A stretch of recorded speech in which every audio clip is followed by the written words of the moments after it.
సకలేంద్రియ సముదాయమునకు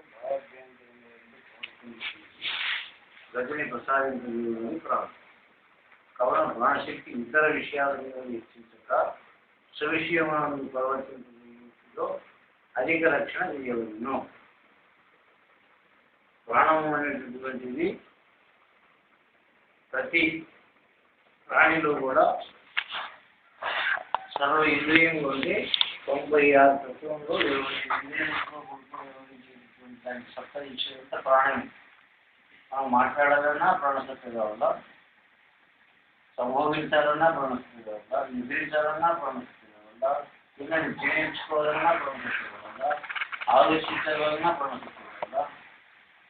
మానవుడు ఈ ప్రపంచంలో పుట్టినప్పుడు చచ్చే వరకు ఈ కార్యక్రమాలు అయితే చేస్తుందో, ఈ వ్యవహారం చేస్తుందో సర్వ వ్యవహారంలోకి మరి బాహ్యమునందు మరి అంతరమునందు కూడా సత్తా ప్రసాదించేటువంటిది ప్రాణం. ఆ ప్రాణము ఏమిటి ఉపయోగించాలనేటటువంటి విధానం మానవుడు తెలియక అధోగతి పాల్గొతుంది. వేస్ట్గా మాట్లాడి ప్రాణాన్ని ఖర్చు చేసుకుంటుంది, వేస్ట్గా భూమంలో ప్రవేశించి ప్రాణాన్ని నష్టపరుచుకుంటున్నాడు, వేస్ట్గా నిద్రించి కూడా ప్రాణాన్ని నష్టపరుచుకుంటున్నాడు, వేస్ట్గా ఆలోచించి కూడా ప్రాణం నష్టం చేసుకుంటున్నాడు. అందుకే ఎంత ఆలోచించాలో దానికి ఎంత అవసరమో అంత మాత్రమే ఉపయోగించుకున్న వారు మాత్రం జ్ఞాని, బుద్ధిమంతుడు. భోగముకి ఎంత అవసరమో అంత మాత్రమే దాన్ని ఉపయోగించుకొని దాని నుంచి తాను కడతయ్యేటటువంటి లక్షణం కలిగినటువంటి వాడు ప్రాణరక్షణ చేసుకుంటాడు. ఎంత మాట్లాడాలనో అవసరానికి ఎంత ఉందో అంతే మాట్లాడి ఆ మాటలని అధికంగా మాట్లాడడం వలన ప్రాణం నష్టం అవుతుంది. కాబట్టి ఎంత మాట్లాడాలో అంతే మాట్లాడుతుంది. ఏది చేసినా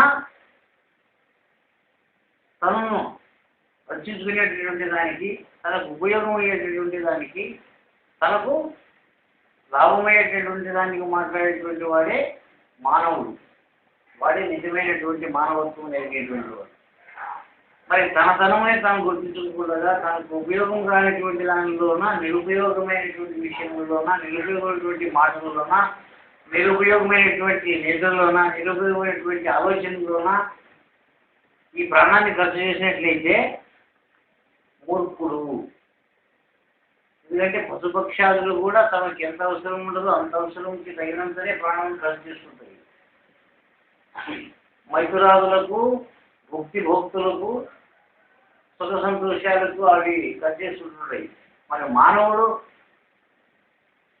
తనకేమైనా లాభం అవుతుందే మాట్లాడితే విషయం తెలుసుకోకుండా వ్యక్తంగా మాటలని మాట్లాడి వదిలే కేకలేసి బీపీని పెంచుకొని ఏమైపోతున్నాడు, తన స్థితిగతిని తనకి తప్పినప్పుడు తన శరీరమే తనకి కంపనం వస్తుంది. తను మాట్లాడేటువంటి మాటల్లో అధికమైనటువంటి ప్రాణము నష్టమైనప్పుడు తన ప్రాణము యొక్క నష్టము తనకి తెలుస్తుంది. అంటే తన శరీరం తన కాళ్ళు తనకి నడుగుతుంది, పటుత్వమైనటువంటి దాన్ని కోల్పోతుంది. మాట్లాడేటప్పుడు కానీ, సంభోగించేటప్పుడు కానీ, నిద్రించేటప్పుడు కానీ ఈ పట్టు అనేటటువంటిది ఏదైతే తన ఆధీనంలో, అంటే ప్రాణము యజమాని వంటి వాడు, ఇంద్రియములు సేవకుల వంటి వారు. మరి ఏ సేవకులతో ఎంత పని చేయించుకున్నాడనో, ఏ సేవకుడికి ఎంత పని చెప్పాలనో, ఏ సేవకుడు ఎంత పని చేయగలుగుతాడో లేదనేటువంటి పరిజ్ఞానం కలిగిన వాడు యజమాని. వీరికి ఏం చెప్పాలనో వానికి ఏం చెప్పాలనో అనే పరిజ్ఞానం లేకుంటే చేయడానికి పని వారికి చెప్తే వాడు ఏం చేస్తాడు? అందరూ సేవకులే, ఇంతమంది పని వాడు అంగట్లా, మరి వానికి ఏం పని చెప్పాలి, ఈయనకేం పని చెప్పాలని తెలుస్తుందా లేదా నాకు తెలియకుండా చెప్తున్నావా? ఎవరితో ఏ పని చేయించుకోవాలా, ఎవరితో ఏ పని సాధ్యమవుతుంది అనేటువంటి పరిజ్ఞానం కలిగి వర్తిస్తే యజమాని. మరి పరిజ్ఞానం లేకుండా వర్తించితే ఒక గొప్ప వస్తువుని పనికిరాని దానికి ఉపయోగించుకుంటే, గొప్ప పని పనికిరానికి అప్పగిస్తే, అధికార కార్యక్రమంలో గుర్తించుకోకుండా ఆ సేవకుల్ని ఉపయోగించినటువంటి వాడు మాలికాలు అజ్ఞాని, వాడు ఎప్పుడు నాశనం అయిపోతాడు. మరి ప్రతిమైనటువంటి మాలిక ఏం చేస్తున్నాడు? ఎవరితో ఏ పని చేయించుకోవాలనో, ఎప్పుడు ఏ పని చేయించుకోవాలనో అప్పుడు తను నష్టపోకుండా దానిని ఉపయోగించినటువంటి వాడు మారిపోతుంది. మరి ప్రాణం కూడా ఏ ఇంద్రియములకి ఎంత పని చెప్పాలా, ఏ ఇంద్రియంతో ఎంత పని చేసుకోవాలా. ఏమి ఇంద్రియములు అంటే ముఖ్యమైనటువంటి పంచేంద్రియాలే. బహిరంగంగా ఉండేటటువంటి ఇంద్రియములు, అంతరంగంగా ఉండేటువంటి ఇంద్రియములు, మధ్యలో ఉండేటువంటి ఇంద్రియములు అని 3 రకాల ఇంద్రియాలు. అంతరంలో ఉండేటువంటి ఇంద్రియములకే అంతరింద్రియములు అని పేరు. అంతరింద్రియములు అంటే మనసు, బుద్ధి, చిత్తము, అహంకారం. జ్ఞానాన్ని ఎప్పుడు మనం పోగొట్టుకుంటాం అప్పుడు అంతఃకరణం ఏర్పడుతుంది. జ్ఞానం ఉన్నంతవరకు అంతఃకరణమైనటువంటి మాట ఉండదు. అంతఃకరణము హృదయమునందు నిలిచి ఉన్నంత వరకు ఇవన్నీ సక్రమంగా జరుగుతుంది. అంతఃకరణము విషయాదుల యందు మగ్నమైనప్పుడు ప్రాణం అనేటటువంటిది కోల్పోతాడు, శక్తి అనేటువంటిది కోల్పోతాడు. అందుకే ఈ ప్రాణమయ పురుష యోగం ఏ రూపంగా సాధించినారు మహానుభులు అంటే మనకు అంతరమునందు బాహ్యమునందు గతిని ప్రసాదించేటటువంటిది సర్వకార్యములకు, లోకార్యములు కానీ, బహిర్కార్యములు కానీ, మధ్యకార్యములు కానీ సత్తా ఇచ్చేటువంటిదే ప్రాణము. అయితే ఈ ప్రాణం ఏ రూపంగా మనల్ని వ్యవహారం చేస్తుంది అనేటువంటి విచారణకు వచ్చినప్పుడు దీన్ని అధిక రక్షణ ఎవరు చేసుకుంటారో స్వవిషయమునందు మాత్రమే ప్రవర్తింపజేసి అధిక రక్షణ చేయవలను. ప్రాణరక్షణే ప్రాణాయామం. ప్రాణాయామం అంటే కొంతమంది ఏం చేస్తుంటారు అంటే పనిపాటలు తీసి ఊపిరిని నిలబెట్టి రక్షణ సాధిస్తున్నాము, ప్రాణాయామం చేస్తున్నాము అని ఉశ్వాస నిశ్వాసాలను భౌతిక పూర్వకాలను నుంచి కుంభకం చేసి పదవులు నిలిపి అది సహజమైన కుంభకం జరుగుతుంది, సహజమైనటువంటి చలనం జరుగుతుంది అనేటువంటి సహజవర్తనం తెలియనటువంటి మూర్ఖులే యోగం చూస్తారు. కానీ జ్ఞానికి యోగం అవసరం లేదు. మూర్ఖులకే యోగం, జ్ఞానికి సహజ జ్ఞానము అన్నాడు, సహజ యోగము అన్నాడు. దీనికి సహజ రాజయోగము అంటారు. రాజుగా ఉండినటువంటి వాడు తన అంతఃపురంలోనే ఉండి తన రాజ్యం ఎంత దూరం విస్తరించినా, ఎంతమంది సేవకులు తనకు ఉండినా, ఎవరెవరి ద్వారా ఏమేమి గుణాచారుల ద్వారా ఏం నేర్చుకుంటున్నాడో, సేనాధిపతులతో ఏం నేర్చుకుంటున్నాడో, ఇంట్లో పరిచారకులతో ఏం నేర్చుకుంటున్నాడో, తన పరివారంతో ఏ రూపంగా వర్తిస్తున్నాడు అనేటువంటి రాజుగానే ఉంటాడా, ఏమన్నా పిల్లల కాజే ఉంటాడా? ఎవరు పిల్లల కాజే ఉంటాడో రాజ్యం ఏడో కోల్పోతుంది. ఎవడు అధికారయుక్తంగా ఎవరైతే రాజ్యమును పాలన చేస్తున్నాడో, ధర్మయుక్తంగా ఎవరైతే నడుస్తున్నాడో అని రాజ్యము 4 కాయలు 6 పూలుగా మారుతుంది. అట్లనే ఈ ప్రాణం అనేటటువంటి యజమా రాజుగా ఉండి ఈ ఇంద్రియమైనటువంటి సేవకులను ఏ రూపంగా వాళ్ళని ఆచరింపజేయాలనేటువంటి విధానానికి మరి అది ఎక్కడ వస్తుందయ్యా, సాధిస్థితి ఎక్కడ వస్తుందా అంటే నాభిస్థానంలో నుండి భుజించిన అన్నపానాదులను జీవింపజేసి స్థూల భాగమును కిందికి నెట్టివేసి వారి సారమును సర్వనాడులకు పంపించుంటుంది. ఏం పడుతుంది? సమాన వాయువు. నీవు కూడా ధ్యానం నుండి కూడా సమాన స్థితి కొరికి నీకు ధ్యానం చేయమని చెప్పేది, యోగం చేయమని చెప్పింది కూడా సమాన స్థితి కొరికి. తూకం పట్టినప్పుడు రాయక్కువ మారెక్కువైనటువంటి లేకుండా ఉండినప్పుడే అది సమాన స్థితి వస్తుంది. మరి నీవు మాట్లాడేటప్పుడు కానీ, నువ్వు భుజించేటప్పుడు కానీ, నువ్వు సంభోగించేటప్పుడు కానీ, భార్య పిల్లలతో వ్యవహరించేటప్పుడు కానీ, ఇతరులతోన ఏదైనా కార్యక్రమంలో ఉపయోగం చేసేటప్పుడు కానీ సమాన స్థాయిలో ఉండి నీవు ఉపయోగించినట్లయితే నీ యొక్క బలము, నీ యొక్క గొప్పతనము పెరుగుతుంది. మరి ఇక్కడ కింద పడవ లేక అక్కడ కింద పడవ ఉంటే నీ అనుభవం ఎదుటివానికి తెలిసిపోతుంది. ఇది ఎంతటి వాడు అనేటువంటి దాన్ని గుర్తించడానికి కారణం ఏమి అంటే నీ సమాన స్థాయి లేకపోవడమే. నీవు సమస్థాయిలో ఉండినంత వరకు నేను గుర్తించేవాడు ఎవడు లేడు సృష్టిలో. అక్కడున్నాడా ఇక్కడున్నాడా అనేటువంటిది తెలియకపోవడానికి కారణం ఏమి అంటే సమాన స్థాయి. మరి రోగములు ఉండగా లేవా అనేటువంటిది కూడా తెలియకపోవడానికి కారణము సమాన స్థాయి. ఆ సమాన స్థాయి 40 నుండి సర్వనాటిలో కండరము పంచిపెట్టి ఈ శరీరంలో రక్షణ చేస్తుంది. ఎన్ని దినములు ఈ ప్రాణంలో రక్షించడం, అన్ని దినములు ఆరోగ్యంగా ఆనందంగా జీవించగలుగుతాం. అన్ని దినములతో వ్యవహారం చేసి కూడా దుఃఖమైనటువంటిది లవరేషన్ కూడా మన స్వప్నములు కూడా రాకుండా ఉండేటువంటి స్థితి సమాన స్థాయికి పొందినటువంటి వాడు. మరి ఇక్కడ పిండాండమానందు సమాన స్థాయిగా ఉంటే బ్రహ్మాండమానందు నీకు సత్తా ఇచ్చేటటువంటి పరమాత్మ ఎట్లుండదు అనేటువంటి దాన్ని మనం చూసుకోవాలి. భూమి ఆకాశ మధ్య భాగమునందు ఉండి సమముగా ఈ సృష్టిని నడిపిస్తుంది. అది సమాన వాయువు. సమష్టి ప్రపంచంలో సత్తా ఇచ్చేటటువంటిది భూమిని కొనుక్కుండా ఏది నిలిపింది. నక్షత్రంలో రాలకుండా అక్కడ నక్షత్రం ఉండదు, ఇక్కడ కింద భూమి ఉంది. దాని మధ్యన ఉండి అటు సూర్య చంద్ర నక్షత్రాలని కింద పడకుండా ఇటు భూమి కురిగిపోకుండా సమాన స్థాయిలో ఉండినప్పుడే దీనికి దాని తూకం సమానంగా పడుతుంటుంది. సమాన స్థాయి లేకపోతే కాట అక్కడికి పడిపోతుంది, ఏదైనా ఒకటి దెబ్బతింటు. ఆకాశంలో ఉండేటటువంటి నక్షత్ర గ్రహాలు కానీ ఈ సమాన స్థాయి తగ్గిపోయిందంటే ఇక్కడ వచ్చిందంటే సమానం ఏంటంటే అక్కడ తూకం ఎక్కువ పోతుంది, అక్కడ పడిపోతుంది. అక్కడ పోయిందంటే నేను తూకం లేకపోతుంది, నీరు లేకపోతుంది. అర్థమైతే ఇలా కాట రెండు సమానంగా ఉండకపోతే భూమి ఆకాశం మధ్య భాగంలో ఉండేటువంటి పరమాత్మ సమస్థాయిలో ఉండడు. కాబట్టి ఈరోజు మనకి ఈ శిక్షణ జరుగుతుంది. వర్షాలు కురుస్తుంటాయి, అగ్ని మండుతుంది, మేఘాలు వర్షిస్తుంటాయి, సూర్యచంద్రులు తిరుగుతున్నారు. దినము, వారము, పక్షము, మాసము, నక్షత్రములు, యాగములు యుగ యుగాంతరముల వరకు ఈ బ్రహ్మాండం అంతే సమానంగా వస్తుంది. అంటే దానికి కారణము ఆ పరమాత్మ సమాన స్థాయిలో ఉన్నంత వరకు. ఆ పరమాత్మ ఎప్పుడైతే ఒక నిమిషము సరిదంటే ప్రళయం అయిపోతుంది, సముద్రాలను ఉప్పొంగుతుంటాయి, సృష్టి అంతా నాశనం అయిపోతుంటుంది, కరువు కాటకాలు వస్తున్నాయి. ఈ భూమండలం సర్వ జీవకోట్లు ఒక నిమిషంలో వచ్చి మన్నైపోతాయి. మరి అక్కడ ఉండేటటువంటి నక్షత్ర మండలాలు, మేఘాలు, సూర్య చంద్రులు కూడా భూమికి అప్పటించి ఒక గ్రహం కింది పడిపోయిందంటే భూమి అంతే సర్వనాశనం అయిపోతుంది. మరి ఎన్ని కాయాలు ఉన్నాయి బ్రహ్మాండంలో? ఈ శబ్దం ఎక్కడి నుండి వస్తుంది? ఉరుము. ఈ వరకు విజ్ఞానులు సంశోధన చేస్తూనే ఉంటారు. వేగంలో పరిచినప్పుడు దాని నుండి ఆ శబ్దం వస్తుంది. ఆ శబ్దం కంటే మొదలు మించి వస్తుంది, మించి వచ్చిన తర్వాత శబ్దం వస్తుంది.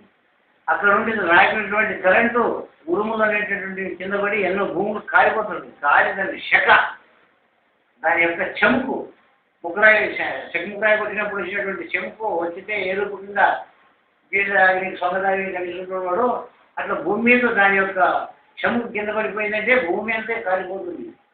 ఎక్కడ ఉరుము పడిందంటే అక్కడ ఎంతమంది ఉంటే అంతమంది నాశనం అయిపోతారు. లేక దూరం ఉన్నోడు కూడా దాని ప్రకాశం చూడలేక కళ్ళు పోతాయి, మొప్పు వచ్చి కింద పడిపోతాడు.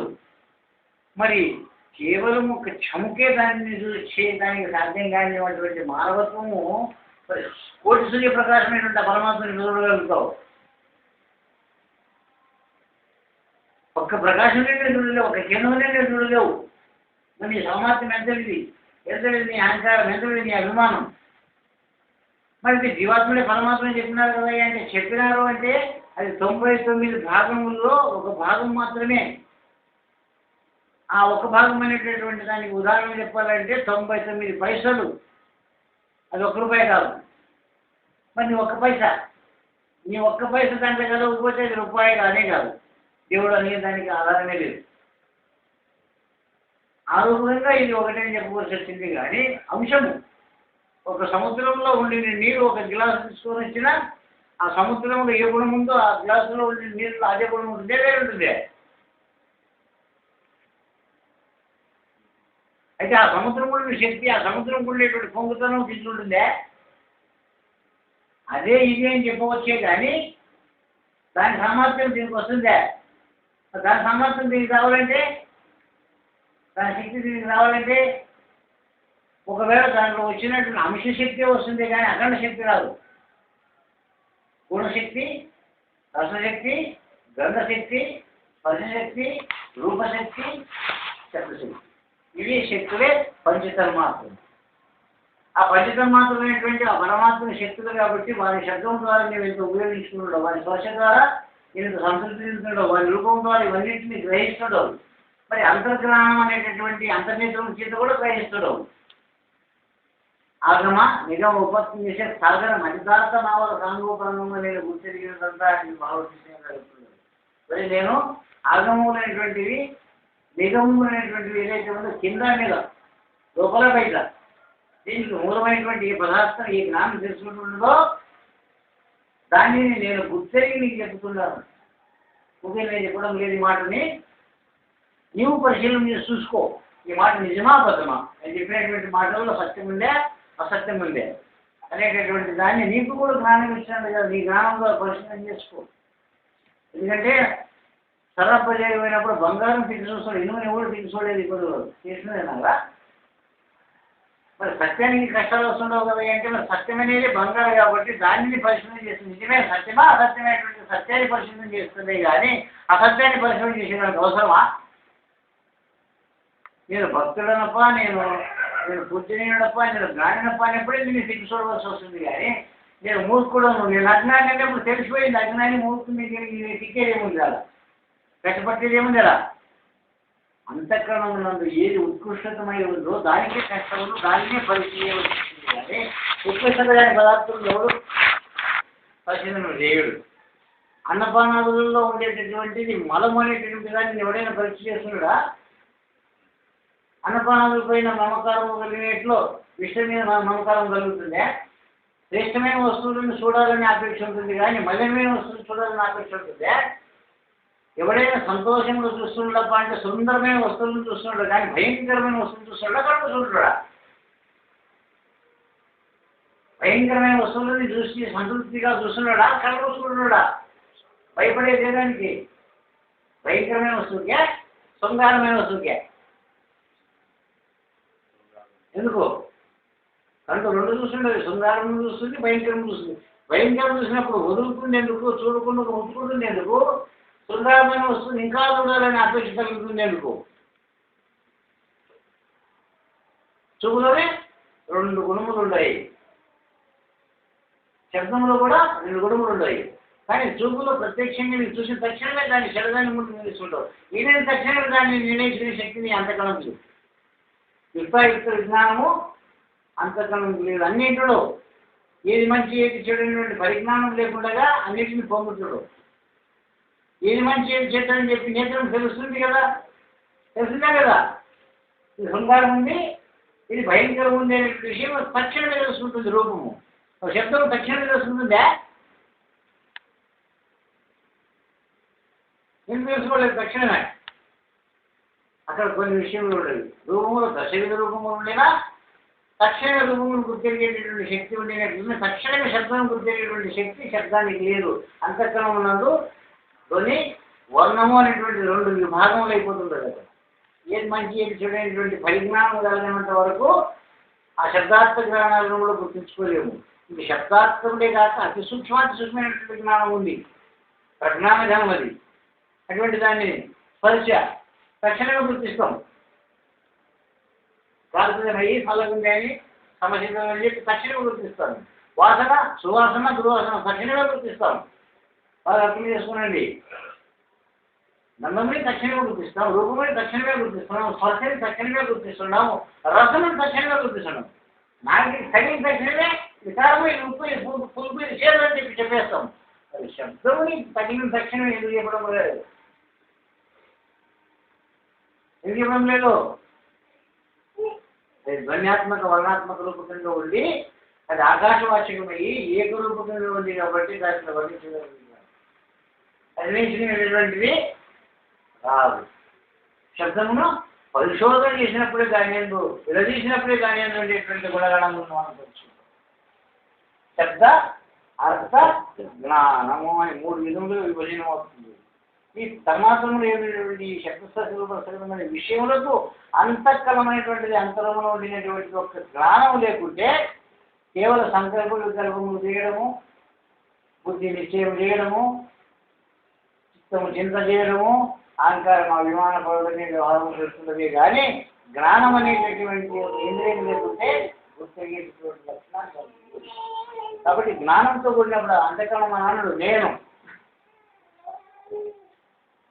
ఆ జ్ఞానం లేనప్పుడు అంతఃకరణం అంటున్నాడు మానసతోనో, బుద్ధితోనో, చిత్తంతోనో, అహంకారంతోనో అధోపతనానికి దారితీస్తుంది. కానీ జ్ఞానం అనేటువంటి ఊర్ధరూపంగా అందుకే హస్తప్రయోగం చూపించినారు. హస్తం అంటే ఇది జ్ఞానాస్తం. పెద్ద ఇక్కడ చూపిస్తున్నారు. ఇక్కడ అర్థమేమి? ఇది నాలుగు అంతఃకరణకు సంబంధించింది. ఇది ఒక్కటే జ్ఞానం. ఎప్పుడు దీంట్లో చేరదు. దీని ముఖము చూడండి వైరుధ్యంగా ఉంటుంది. జ్ఞానం ఎప్పటికీ వైరుధ్యంగా ఉంటుంది. జ్ఞానం ఎప్పుడు విరుద్ధంగానే వర్తిస్తుంది. విరుద్ధం కనపడుతుంది వీటికి. ఎందుకో అంటే మరి ఇవన్నీ జరగాలంటే కూడా ఈ జ్ఞానం అనేటటువంటిది లేకపోతే ఈ నాలుగు పట్టదు. ఇది మనసు, బుద్ధి, చిత్తం, ఇది అహంకారం. ఈ అహంకారమును వదిలితేనే ధనం వశమవుతుంది అని చెప్పినారు. చిటికినేలు అడిగారంట. ఈ గజ్జలు అడగరాదు ధనము. ధనం వశం కావాలంటే యాయాలు కావాలా? ఇది చిన్నది ఏంటి అడిగింది. ఇది పెద్దలు తీయరాలు. ఇదే ఏళ్ళ మీద ఉంది. ఇంకొకటి మీరు పెళ్ళాన్ని జత చేసినప్పుడు ఈ ఏళ్ళు పట్టిస్తుంది. ఆవిడ సిట్టింగ్ లేదు, మీరు సిట్టింగ్ లేదు అంటే ఆంకారం జత చేసిన చూపిస్తుంది. దానిలో అంతరం ఉంది. నీ ఒక్కనో తెలియదు. రెండు తామస్ రెండింటికి అజ్ఞానం లేదు, అహంకారం లేదు. నాయం తక్కువ అంటే నాయం తక్కువ ఉంటుంది. కాబట్టి జ్ఞానం కలిగినటువంటి దాన్ని ఏం చేస్తుంటారు? దీన్ని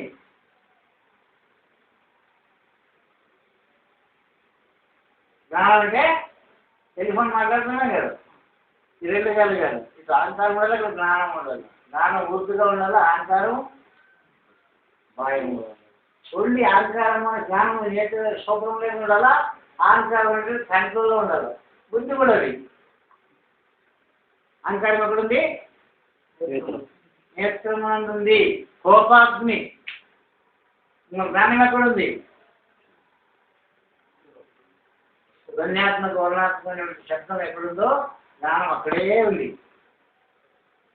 ఏమి జ్ఞానం అది? కుక్క వదులుతుంది, ఆ శబ్దం బట్టి నాకు దాన్ని కుక్క అని నిర్ణయిస్తుండవు. కుక్క చూసినావా?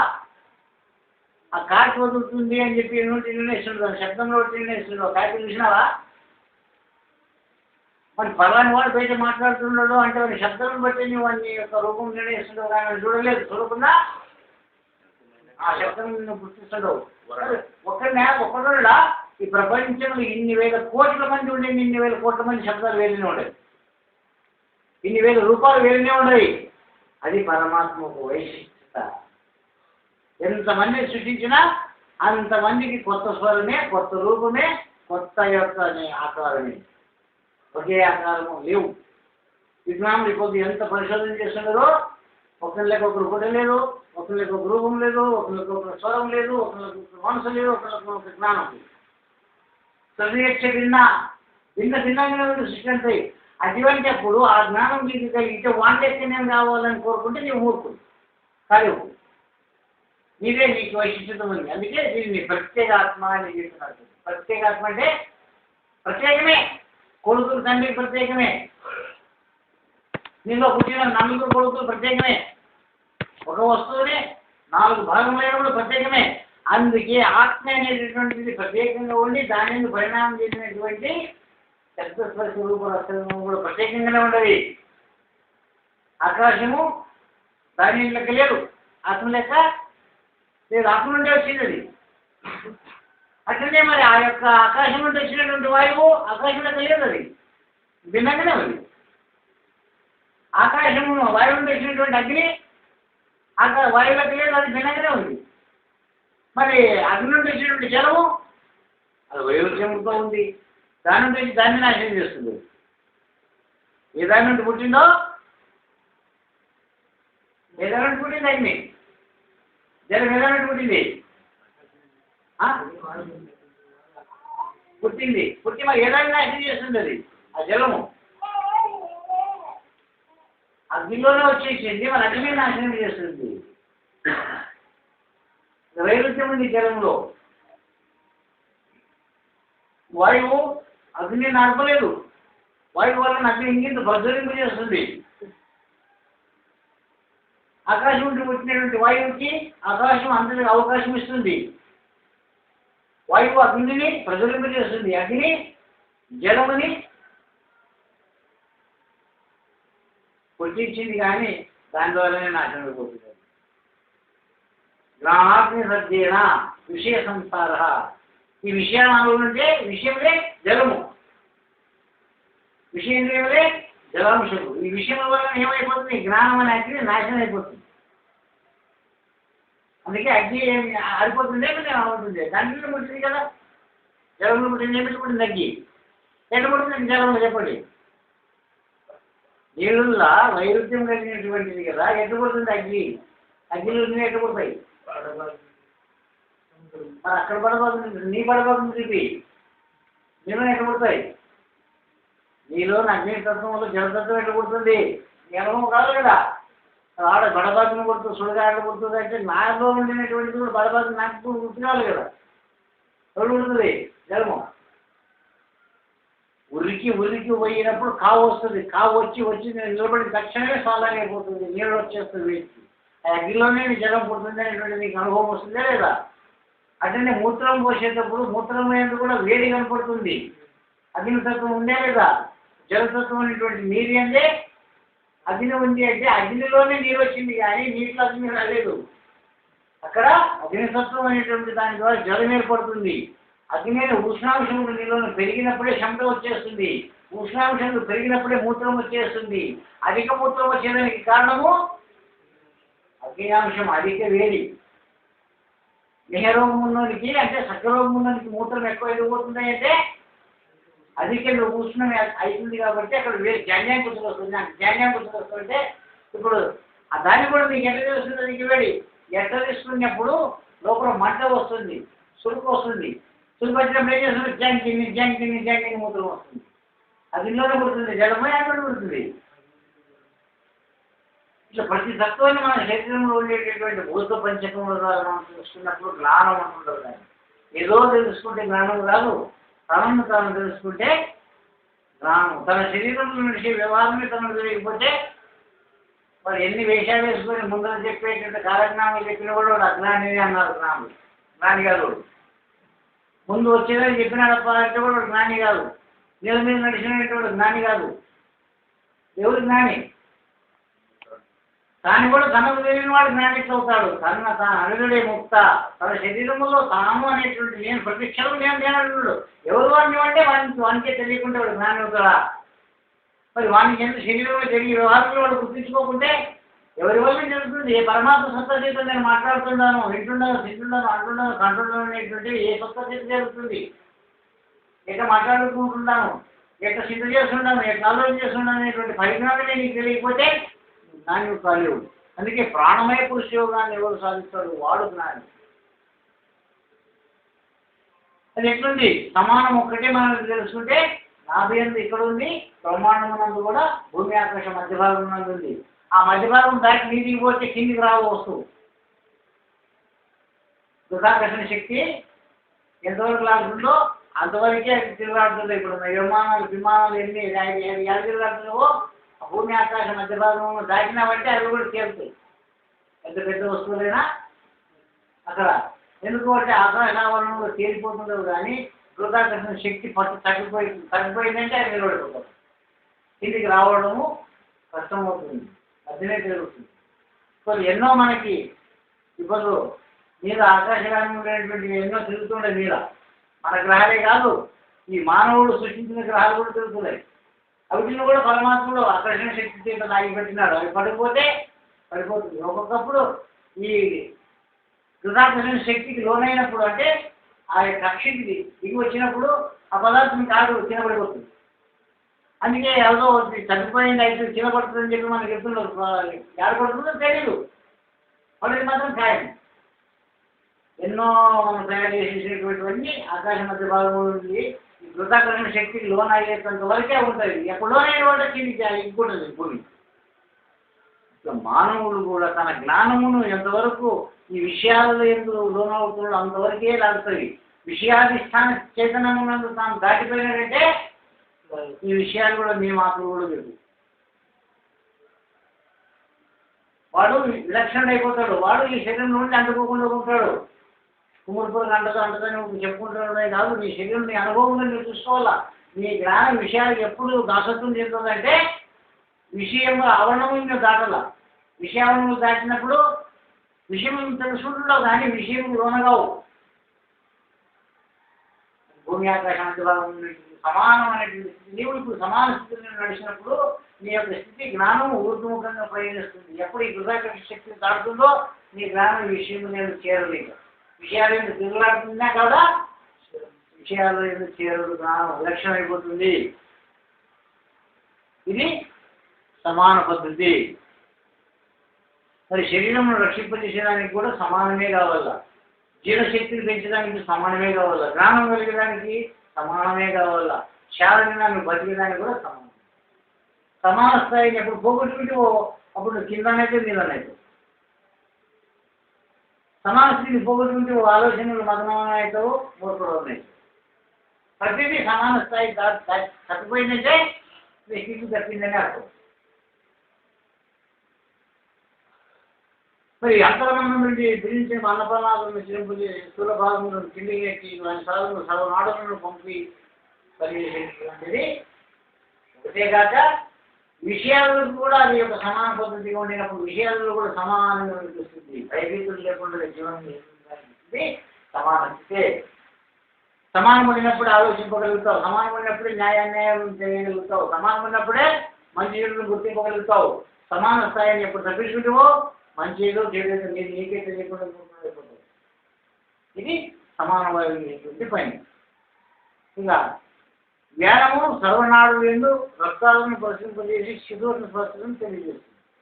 మన ఈ తెలివి చెందడానికి కారణం ఏంటంటే నీవు సమానంగా ఉండినప్పుడు జ్ఞానము సర్వాంతరంగా ఉండేటువంటి విషయం నీకు తెలుస్తుంది. నువ్వు ఎక్కడో ఒకటంలో ఉండి సర్వాంతరంగా ఉండేటువంటి విషయం నీకు తెలుస్తుంది. పరమాత్మలో సర్వత్రంగా ఉండేటువంటి విషయం నీకు ఎప్పుడు తెలుస్తుంది అంటే సమాన స్థాయిలో నీ జ్ఞానం నిలిచిందన్నాడు. పగపగ మండేటువంటి దీపం వలన ప్రకాశం కాదు, ఆ నిలిచి ప్రకాశించిన నాడే తెలుస్తుంది, తెలుస్తుంది. లైట్ ఇప్పుడు నిలిచింది కాబట్టి దాని ప్రకాశం ఇదంతా అవుతుంది. అది గబగబ కొట్టుకుంటుందంటే అది ఏమవుతుంది? అప్పుడు లైట్ గబగబ పండుతుంది కదా, ప్రకాశం ఏమైపోతుంది అట్లా. ఇప్పుడు మన జ్ఞానం కూడా గబగబ పడినప్పుడు కూడా దానికట్టే అది ఆ జ్ఞానం ఎట్లా వెలుగు నిలిచిందో నీ జ్ఞానం అట్లా నిలిచిన్నాడు. నువ్వు గుర్తుకోగలుగుతావు, దాని ప్రకాశం ఇవ్వగలుగుతావు, ఇతరులకు చెప్పగలుగుతావు, సమాన స్థాయి వస్తుంది. దానికి జ్ఞానము తెలుసుకుంటుంది, చతుర్స్నాలు గుర్తిస్తుంది, శరీరమును ముట్టి చూసి ఆ యొక్క జ్ఞాన సొక్క సర్వత్రంగా ఉంది కాబట్టి ఏడ ముట్టినామంటే నేను నిద్రలో ఉండిన కూడా నేను తెలుసుకుంటుండవు. నా కార్యం ముట్టింది చెయ్య ముట్టింది అనేటువంటి విషయం కూడా నిద్ర స్థాయిలో ఉన్నప్పుడు కూడా నేను తెలుసుకుంటావు. నీ స్థానాన్ని నేను గుర్తించుతావు.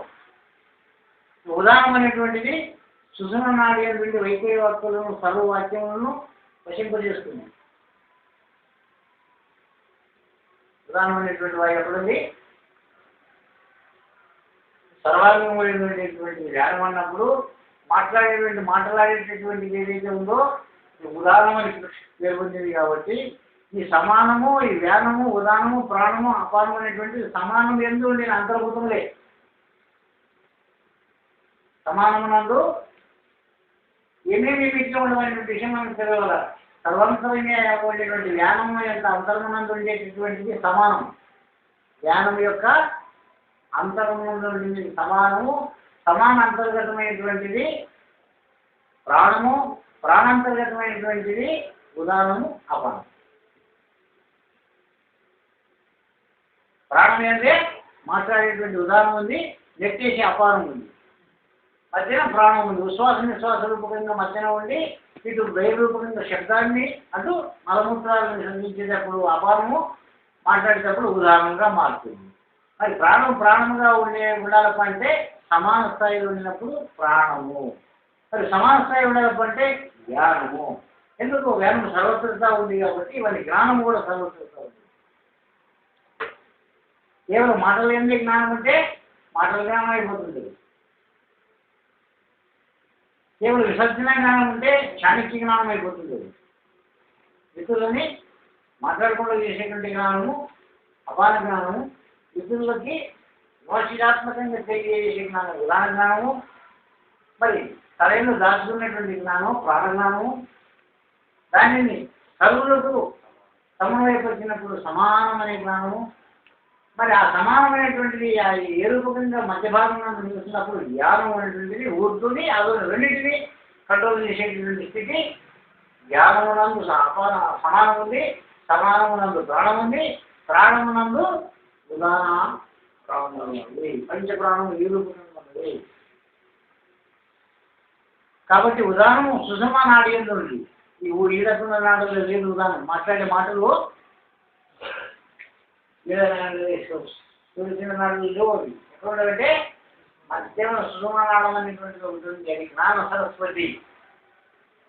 జ్ఞానం అంటే అన్నింటినీ తెలుసుకొని తెలియజేసిన లక్షణం కలిగినటువంటి సుషుమ్నా నాడం. దాని సర్వశక్తులు ఉండవి, సర్వ మంత్రములు ఉండవి, సర్వ బీజములు ఉండవి, సర్వభూతములు ఉండవి, సర్వ దేవతలు ఉండవు. అక్కడ ఒకదాని అంటే బ్రహ్మాండం అంతా నిలిచి ఉంది. అది కంటికి కనబడుతుంది. సూర్యచంద్రులు కనపడినట్లో బ్రహ్మాండంలో సూర్యచంద్రులు కనపడుతున్నారు. అవి నడిపే వస్తువు ఏదైతే ఉందో సుమానాళం అది కనబడదు, పరమాత్మ కనబడడు. మరి దాన్ని తెలుసుకుని తెలివి మానవునికి ఇచ్చినాడు కాబట్టి మానవుని యొక్క పరమాత్మ తెలియబడుతుంది. తెలియజేయ ధర్మము తెలుసుకున్న కర్మరూపకంగా జ్ఞానం ఉంది కాబట్టి అది ఉదాహరణ అనేటటువంటి వాయువు ద్వారా వ్యవహారం చేస్తుంది కాబట్టి అది సుమానాళమంగా ఉంటుంది. అది ఆ సుమనాళం నుండి అప్పుడు అది వైఖరిని పనిచేస్తుంది, సర్వ వ్యాపకములను వహిస్తుంది, సర్వం తెలుసుకుంటుంది. కేవల పాప పుణ్యములను కూడా అనుసరించి మృత్యువును కూడా కలిగించేది కూడా అదే. ఇది సుసన్మానాలు ఎప్పుడు తెలిపోతుందో అప్పుడు విశ్వాసం అనేటువంటి ప్రాణంలో దానికి వెళ్ళిపోతుంది. దాన్ని పట్టున్నంత వరకే ఈ ప్రాణం నిలుస్తుంది. ఈ ప్రాణం నిలిపేదాని కొరకు సుసన్మానాలను చేరి కుంభకం చేసి సహస్రారంలో దాగి ఉండి కొందరు ప్రాణాలను రక్షణ చేస్తుంది.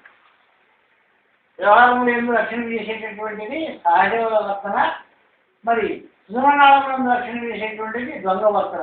అంటే పరమాత్మ పద్ధతికి వ్యతిరేకమైనటువంటి పద్ధతిగా వర్తించి అంతవరకు దాన్ని దాపెట్టుకుంటే ఆ ప్రాణవాయువు యొక్క స్థాయి మళ్ళీ పెరుగుతుంది. ఇంకా ప్రాణం అనేటువంటిది హృదయమందు నుంచి నిశ్వాసాలను కలిగించి నేత్రము స్తోత్రములను ప్రవేశిస్తుంది. ప్రాణం ఎక్కడ ఉంటుందంటే స్తోత్రం. అందుకే కపాలం కూడా చచ్చిపోతుంది. కపాలం కొడితే చచ్చిపోతాడు. ఎందుకో ప్రాణం కపాలం మీద ఉండి తెలుసుకునేటటువంటి స్థితి కలిగి ఉంది ప్రాణం. మరి స్తోత్రము నేత్రం నుండి బహిర్గతం అవుతుంది.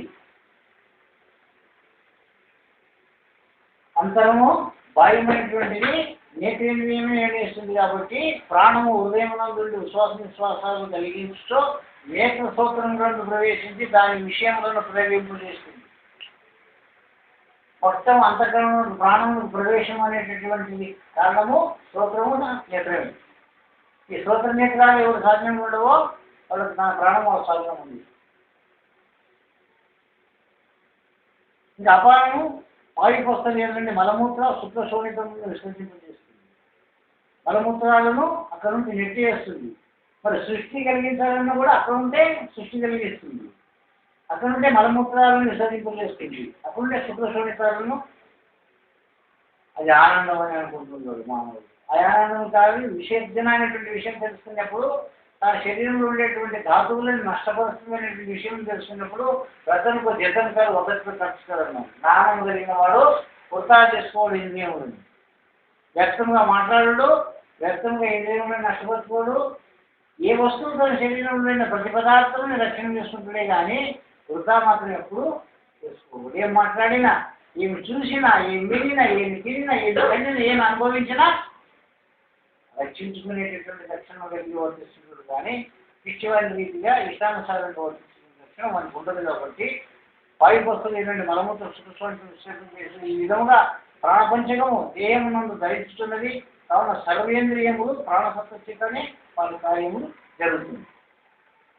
ప్రాణం లేకపోతే చూడలేము, వినలేము, తినలేము, కనలేము, అనుభవించలేము, ఆచరించలేము, మరి సుఖశాంతులను పొందలేము. మోక్షం కావాలన్నా ప్రాణం కావాలన్నా, ప్రాణం లేని మోక్షం ప్రయోజనం లేదు. సుఖం కావాలన్నా ప్రాణం కావాలన్నా, సుఖం ప్రాణం ఉన్నప్పుడే దుఃఖములను అనుభవిస్తున్నావు కానీ ప్రాణం లేనటువంటి దుఃఖములు అనుభవించడానికి ఆస్పత్రి లేదు. ప్రాణం ఉన్నప్పుడే సుఖం చూస్తాడు. కర్మ రూపకంగా సుఖపడుతున్నావు అంటే కూడా ప్రాణం ఉన్నప్పుడు సుఖం వస్తుంది కానీ ప్రాణ ప్రక్రియ లేనప్పుడు స్వప్నం కాదు. విన్నంత వరకు ప్రాణము జనం లేనంత వరకు స్వప్నం కూడా కాదు. కాబట్టి సర్వేంద్రియములను ప్రాణశక్తి చేతనే వారి కార్యములు చేస్తున్నవి. అంతఃకరణ చతుష్టయము సంకల్పము నిశ్చయము చింతన అభిమానం అనువాన్ని పొందుతున్నది ప్రాణం వల్లనే. సంకల్పం చేయాలన్నా ప్రాణం కావాలి, చింతన చేయాలన్నా ప్రాణం కావాలి, అభిమానం పడాలన్నా ప్రాణం కావాలి, ఎరగాలన్నా ప్రాణం కావాలి. ప్రాణం లేని ఎరగదు. చెట్టులో ప్రాణం ఉంది కదంటే ఉంది, ఉండినా అది స్తంభన ప్రాణమే, చలన ప్రాణం లేదు. మానవుడికి కూడా ఈ చలన ప్రాణం ఎంతవరకు ఉందో అంతవరకు వీటిని తెలుసుకుంటున్నాడు. ఈ చలన ప్రాణం ఎప్పుడు ఆగిపోతుందో అప్పుడు సుసమానం చేరి విజ్ఞాన దర్శనం పొందుతున్నాడు. అక్కడే లోకాలు లోకత్రయాలు అనేటువంటి దాన్ని పొందుతున్నాడు. అభిమానం అనువాన్ని పొందుతుంది. జ్ఞానకరమైన తమ తమ స్పందనలను ప్రవర్తించుతున్నది. అంతఃకరణం హృదయంలో చేరిన దేహం నిలిచి ఉండును. ఈ శరీరం ఎవరు నిలబెట్టినారు? ఎవరు పడబెట్టినారు దీన్ని? ఈ అంతఃకరణమే. మసకలం వేస్తాము, మళ్ళీ కొత్త ఆయన పల్లెలు లేదా పడుకుంటున్నాం. ఏదానికి మనం లోనే కూర్చున్నాము, మనకి లోనే ఉండేవి ఇవన్నీ, మన వాటికి లోనే ఉండమా? కళ్ళకి చెవులకి ముక్కుకి నోటికి గుడ్డకి మనం కోసమే ఉండమా? మనకి కోసమే ఉండవే. ఇంద్రియాలకు మనలోనే ఉండవా? మనం మనకి ఇంద్రియాల్లోనే ఉండవే. ఇవి గుర్తు తెలియని వాడు క్రమ పద్ధతిగా దాన్ని నడిపిస్తాడు. తాను అధికారిగా ఉండి అన్నింటినీ తన స్వాధీనం పరుచుకుంటాడు.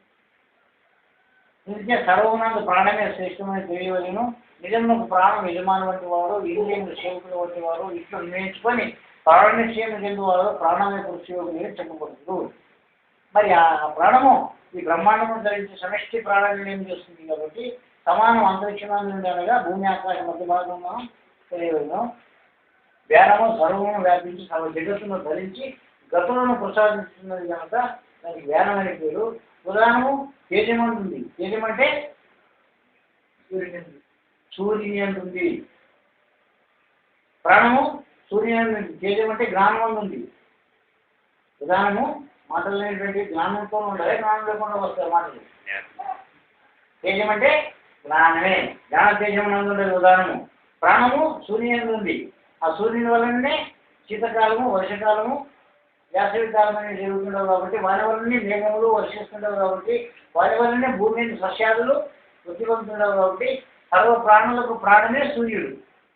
సూర్యుడు లేకపోతే ప్రపంచంలో ప్రాణులు నిలిచి ఉండవు. సూర్యుడి మండలం ఎంతవరకు ఉంటుందో అంతవరకు సృష్టి జరుగుతుంది. మరి మన యందు ఉండేటువంటి ప్రాణము, మనలో ఉండేటటువంటి సమష్టి జ్ఞానం ఎంతవరకు ఉంటుందో, సమష్టి అంతకాలం ఎంతవరకు ఉంటుందో అంతవరకు మన ప్రాణం నష్టం లేదు. ఎప్పుడు వ్యక్తి ప్రాణం అవుతుందో, వ్యక్తి జ్ఞానం అవుతుందో అప్పుడే నష్టం అవుతుంది. అపానము పృథ్వీ నుండి బ్రహ్మాండము ధరించుతున్నది కావున లోకములన్నీ నిలిచింది. బ్రహ్మాండం నందు ఈ భూమి యందు ఉండేటటువంటిది గ్రహాకర్షణ శక్తికే పృథ్వీ నుండి బ్రహ్మాండం ధరించింది. ఆ బ్రహ్మాండం అనేటటువంటి దాన్ని అన్ని మోసుకుందండి కదా. అవన్నీ గ్రహాలన్నిటిని కింద పడిపోతే భూమి తాగుతుందే. మరి ఏ సత్తా చేత నిలబడినవంటే గృహాకర్షణ సత్తా చేత భూమి కూడా నిలువుగా భూమిక నిలిచి ఉంది. నక్షత్రం రాలక ఉండవి, అగ్ని మండుతుంది, సూర్యుడు తిరుగుతుండవు, దినవార పక్ష మాసములు ఇవన్నీ జరుగుతుండవు. అంటే ఏమిటి వలన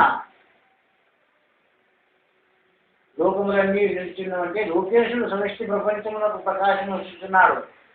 సమష్టి ప్రపంచము సమష్టి జ్ఞానం ఎక్కడుందో అక్కడ అన్నీ తెలియబడుతున్నది. అన్నిటినీ అక్కడ సమకూర్చబడుతున్నాడు. వాడే లోకేశుడు. లోకములు, లోకస్తులు, లోకేశులు కొడుకు పెద్దకు పెంచికటి కావాలి. ఏకాత్మతే పరమాత్మ ఎవడో అతను నేను చేస్తానని భాగవతం చెప్తుంది. లోకములు ఏ లోకములు? అంతర్లో సప్తలోకములు, బాహ్యమైన సప్తలోకములు ఉంటాయి. 14 లోకాలు ఉంటాయి. ఈ 14 లోకాలంటే యాడికి వెళ్ళి నీకంటే జ్ఞానేంద్రియములు 5, మనోబుద్ధులు 2, బుద్ధు లోకాలు, కర్మేంద్రియములు 5, చిత్తాంకారములు 2, అదో లోకాలు. వీటికే అతల ఇతల తలాతల రసతల మహాతల పాతాలని 7 పేర్లు పెట్టినారు. అవిటికే భూలోకము, మహాలోకము, స్వర్లోకము, తపోలోకము, సత్యలోకము అనేటువంటి పేర్లు పెట్టి 3 లోకాలు అని చెప్తున్నారు. కాబట్టి ఆ జ్ఞానేంద్రియములు అనేటువంటి ఊర్ధరూపకంగా, మనోబుద్ధులు ఊర్ధరూపకంగా వస్తుంది, చిత్తాంకారం అధోలోకంగా వర్తిస్తుంది. ఈ అధోలోకములు అది ఊర్ధలోకంగా చెప్తున్నారు. కాబట్టి ఈ 14 లోకాలకి సమష్టి ప్రపంచమునకు ప్రకాశం వచ్చేటువంటి జ్ఞానం. ఆ జ్ఞానం ద్వారా ఈ 7 లోకాలు, ఆ 7 లోకాలు ఎవరు నడిపిస్తున్నాడో వాడు పరమాత్మ. అందుకే లోకేశుడు వాడినే గురి పరమాత్మ అని మనం పిలుస్తున్నాం. ఇక్కడ జ్ఞానం కలిగిన వాడే పరమాత్మ. జ్ఞానమే పరమాత్మ. ఆ జ్ఞానమే ప్రాణం. అగ్ని మండుతున్నది, మేఘము వశిస్తున్నది, నక్షత్రం రాలుతున్నది, భూమి కృంగిపోయినది, త్రికాలములు, ఆయనములు, ఋతువులు, నెలలు, పక్షములు, వారములు, దినములు క్రమముగా జరుగుతున్నది, సకలము సృష్టి అవుతున్నది. ప్రపంచ ప్రళయమునందు సర్వము నీ ప్రాణమునందే లయమవుతుంది. ప్రపంచం ఎప్పుడు ప్రళయం అవుతుందో ఎక్కడ పోతుంది ఇవంత ప్రళయమై ఆ ప్రాణం నుండి మన సృష్టి ఆ ప్రాణం నుండే ఉద్భవిస్తుంది. ఎక్కడ పుట్టిన ఇవన్నీ అంటే పరమాత్మ నుండి పుట్టినవయ్యా. పరమాత్మ అంటే ఎవరయ్యా అంటే ప్రాణమే పరమాత్మ అయ్యా. ఎక్కడ పుట్టిన పరమాత్మ ప్రాణం అయ్యిందంటే అది 2 విభాగములు అవుతుంది. ప్రకృతి పురుషులుగా మారి అవి 2 సంయోగం వలన సృష్టి జరుగుతుంది. ఈ బ్రహ్మాండం నందు ఆ ప్రకృతి అంటే ఏమిటి, పురుషుడు అంటే ఏమిటి అనే విషయం మీరు తెలుసుకునేప్పుడు జ్ఞానమే పురుషుడు, శరీరమే. ఈ జ్ఞాన శరీరముల ద్వారా వ్యవహారం జరిగినప్పుడే సృష్టి జరుగుతుంది. దీనిని ఆత్మ. సర్వము నీ ప్రాణం లయవచ్చుంది కనుక అందుకే ప్రాణము పరమాత్మని మహత్తని బలమని చెప్పబడుతుంది. ఈ ప్రాణానికే మహత్తు. మహత్ అంటే ఏమి? బ్రహ్మం అని చెప్పి అవ్యక్తం చెప్తున్న అవ్యక్తం అంటే మనసు, మహత్ అంటే ప్రాణము. ఆ ప్రాణంలో అందేటటువంటి జ్ఞానమే బలం. జ్ఞాన బల క్రియ, ఇచ్చ బల క్రియ. నీకేమున్నది? జీవునికి ఇచ్చ ఉంది, కోరికలు ఉండేవి, ఏమేమో కావాలని. ఇచ్చకి తగినటువంటి క్రియ చేస్తుండవు. మరి అక్కడ మనకి జ్ఞానం ఉంది, బలం ఉంది, క్రియ ఉంది. ఇచ్చ క్రియలు ఉండదు. జ్ఞానం జ్ఞానం కలిగినప్పుడు, ఆ యోగ బలము కలిగినప్పుడు నీవు కూడా దాన్ని శక్తి నీకు వస్తుంది. కాబట్టి మంత్రశక్తికి ప్రాణం ఇచ్చేటువంటిది ఆ జ్ఞానమే. ఆ జ్ఞానమే మంత్రమును సృష్టించింది, 7 కోట్ల మంత్రములను. ఆ జ్ఞానమే సర్వ లోకాలకు సర్వ విధములుగా ప్రాణం సత్తా ఇచ్చి దాన్ని ప్రసాదిస్తుంది. కాబట్టి ఆ ప్రాణం పరమాత్మని మహాత్మని బలమని చెప్పబడుతుంది. ఆత్మరూపము ప్రాణము జ్ఞాన కర్మేంద్రియముల ద్వారా సూర్యచంద్ర నాడుల మూలమున అహోరాత్రుల రూపములకు నశించుతున్నది. అందువలన వశించుతున్నది, నడుస్తుంది. అందువలన జీవోపాధులు ముఖ్యంగా మానవోపాధులు ఆత్మబలం లేని వారులై, మన ముఖ్యంగా మన ఆత్మబలం ఉంది అనానికి విషయ బలము ఉండదు. మరి జ్ఞానం లేదు, జ్ఞాన బలం లేదు. మరి ఏ బలం ఉంది మనకంటే సంకల్పములు, ఆలోచనలు, చింతలు. ఎట్లనే చేసి ఏమన్నా చేయాలని చెప్పి ఆలోచనలు చేస్తున్నారు. ఏం లేదు, ఏం పొందలేవు. ఎప్పుడు పొందుతావు? జ్ఞానాత్మ రూపకంగా, పరమాత్మ రూపకంగా, అంతరాత్మ సాక్షిగా నీవు వర్తించిన నాడు సర్వము నీ వశమై ఉంది, అన్ని నీ ఆధీనమై ఉంటుంది. సర్వపాదులు బలం లేని వారు ఇంద్రియములకు దేహములకు దాసులై, లోకమున ధనకనక వస్తువానాలకు దాసులై, ఎనిమిది దాసులైన మనమంతా. ప్రపంచమంతా మనం ఒకటే కాదు, ప్రపంచమంతా ఎనిమిది దాసులైనడు. ధనకనక వస్తానాలు బుద్ధి వాళ్ళ మొక్కేది కూడా ఎందుకు కొనుక్కో? ధనకనక వస్తువానాలు కొనుక్కో. నీవు దేవుడై ఉండి ఒక రాయిని సృష్టించుకొని అది దేవుడని, అది నాకు ఇస్తుందని, అది తిరుపతి తిమ్మప్ప అని దాన్ని మొక్కుతున్నావు అంటే మరి నీ అంత మూర్ఖుడు ఎవడన్నా ఉండడా? ఒకసారి ఆలోచించి చూసుకో. ఎందుకు చూసుకోవడం లేదంటే నీకు జ్ఞానం లేదు కాబట్టి, జ్ఞానం నీకు తెలియదు కాబట్టి. అర్థం ఉండే లోకం కనపడుతుంది, అర్థం లేని లోకం మీద కనపడుతుంది. అందుకే అర్థం అవసరం. అర్థమే గురువు మొత్తుగా నీకు తెలియజేస్తుంది. కాబట్టి అటువంటి గురు స్వరూపాన్ని చెంది, ఆత్మ జ్ఞానమును చెంది, సర్వ విధి విధానాలను తెలుసుకొని ప్రాణరక్షణను చేసి ప్రాణమయ పురుష యోగముని పొందినటువంటి వాళ్ళు ప్రాణమయ పురుష యోగులు. మరి ఆ ప్రాణమయ పురుష యోగ పద్ధతి ఎట్లుంది? ఆ ప్రాణమయ పురుష యోగ పద్ధతిని మనం పొందగలుగుతాం? ఇప్పుడు తెలుసుకుంటుంది కదా, ఇట్లుంది అనే విషయం అంతా తెలుసుకుంటుంది. దీన్ని మనము పొందాలంటే ఏమి చేస్తే మనం పొందుతాము అనేటువంటి విషయము పురుష యోగ పద్ధతి ఎంత వస్తుంది.